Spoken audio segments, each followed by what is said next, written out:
జిల్లాలోని అన్ని గ్రామ పంచాయతీలు, మున్సిపాలిటీలలో ఈ నెల 16 నుండి వారం రోజుల పాటు మరోసారి ఫీవర్ సర్వే నిర్వహించాలని జిల్లా కలెక్టర్ సి నారాయణ రెడ్డి ఆదేశించారు. ఈ మేరకు జిల్లా అధికారులకు ఆదేశాలు జారీ చేశారు.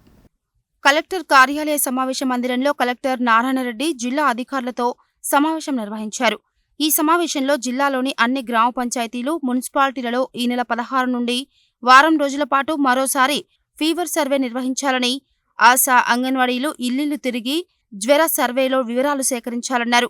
అలాగే స్వాతంత్ర దినోత్సవ వేడుకలను ఎలాంటి తప్పులు దొరలకుండా నిర్వహించాలని, అన్ని ప్రభుత్వ కార్యాలయాలలో ఉదయం 8 గంటలలోపు జాతీయ పతాక ఆవిష్కరణ కార్యక్రమాన్ని పూర్తి చేయాలని, పతాక ఆవిష్కరణ సందర్భంగా తప్పనిసరిగా పతాక నిబంధనలను పాటించాలని ఆదేశించారు.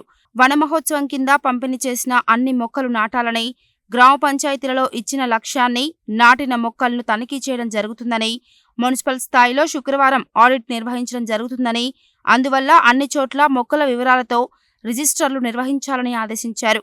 ఎట్టి పరిస్థితుల్లో ఆయా శాఖలకు ఇచ్చిన లక్ష్యాన్ని పూర్తి చేయాలన్నారు. ఆడిట్ను పకడ్బందీగా నిర్వహిస్తామని, మొక్కలు లేకుంటే కఠిన చర్యలు తీసుకుంటామని అన్నారు. వన మహోత్సవం మొక్కలతో పాటు పరిశుభ్రత, వీధి దీపాలపై సైతం ఆడిట్ నిర్వహిస్తామన్నారు.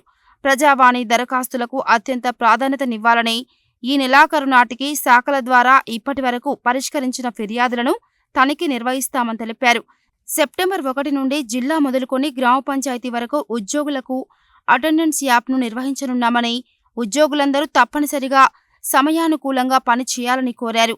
ఆయా శాఖల వారీగా నిర్వహించే కార్యక్రమాలు క్రమం తప్పకుండా చేయాలని, వసతి గృహాల్లో సౌకర్యాలు ఉండేలా చూసుకోవాలని చెప్పారు. స్థానిక సంస్థల అదనపు కలెక్టర్ టి పూర్ణచంద్ర, అదనపు collector J Srinivas, special collector Nataraj, DRO D Rajyalakshmi, DRDA Shekar Reddy, జిల్లా అధికారులు ఈ సమావేశానికి హాజరయ్యారు.